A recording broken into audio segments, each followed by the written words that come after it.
I'm headed out now to, I think I'm going to walk to, I have two places I could go. I could either go to a nearby, like, cafe slash bakery and try and do my work there. I'm thinking of either going to the corner bakery that's, like, close to this place. It's about maybe, like, a 20-minute walk, or 14-minute walk to get to the nearest library.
I've been getting more and more into the story lately. I'm on page 114. There's 814 pages of this book, and like, I don't know.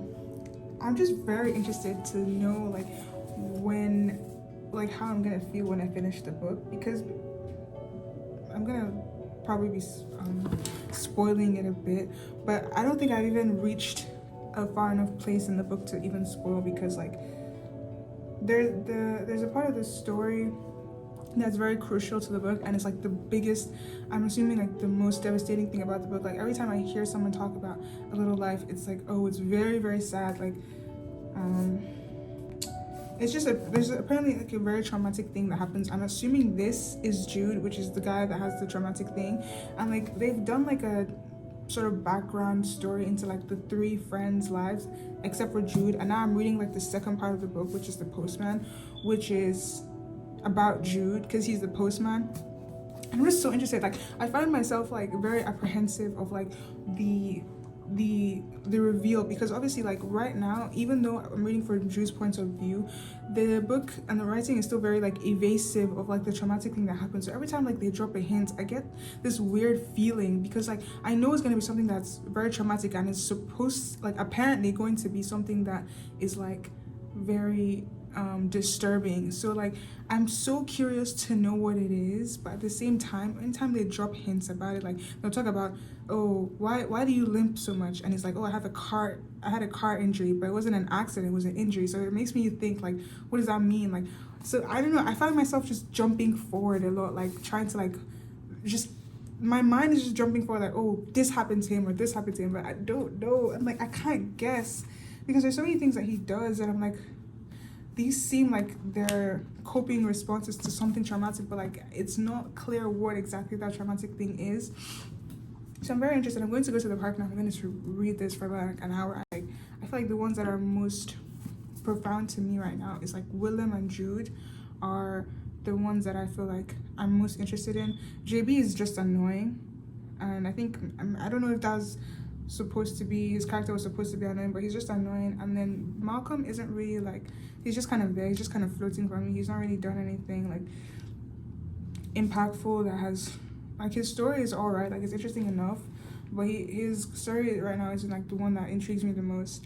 It's William and it's JB, obviously, Jude, obviously, and then JB is just like really annoying, and he comes across as like very shallow.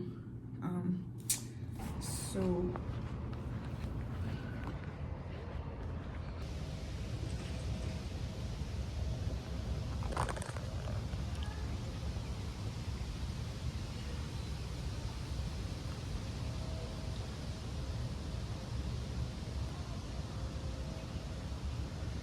Okay, so I just got back home.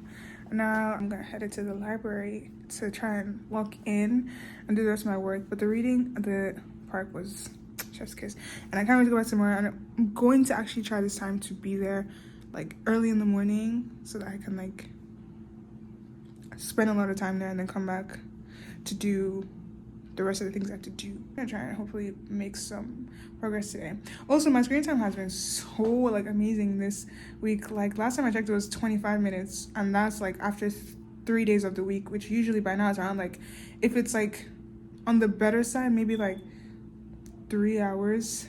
But you know, my screen time in the past few months has been at a place where it's like it's not where I want it to be. Like it's not in a place where I wanted it to be in terms of like my current goals of being off social media and off my phone, but it's not like at the worst it's ever been. Like I'd say really bad, really chronically online screen time was like 6, 7, 8 hours, and for the past few months it has been about 4 or 5 hours. But I really wanted to bring it down to 1, 2 hours because that's when I really feel like, okay, I'm spending most of my time off my social media and doing other productive things. Because I'd be forced to do productive things if I'm not on social media. And I feel like this week has been good. It might be increasing a bit more because all this filming that I've been doing, unfortunately, is going to increase my screen time. It may be around 14 minutes now, maybe more. But just knowing that, like, when I'm going out, like when I was at the park, I was like, oh, I could sit here all day. And just that realization made me very happy because I feel like the past few months, like I said before, I've been struggling with like social media, and I feel like social media was ruining my mental health. So like and I felt like I was in a cycle of like dopamine addiction, and that was really messing with me. So being at the park today and finally, like, there's so many times where like I would be in my room just like after a day of just like doing nothing on social media and feeling like really bad about like the way I spent my day, and like I would look outside of my window and I would see the green grass and the sun, and I would feel so like I would long so much to just have like my entire day reversed and to start with me being outside rather than me being on my phone and then starting the cycle that I fell in for the entire day. But I just felt like I couldn't because I was so like out of like that hole, and like I was seeing the sun in like, if I look up, I'd see like the sun, and I want to like reach that point, but I felt like I couldn't even crawl out of the hole, even though it was just like right outside.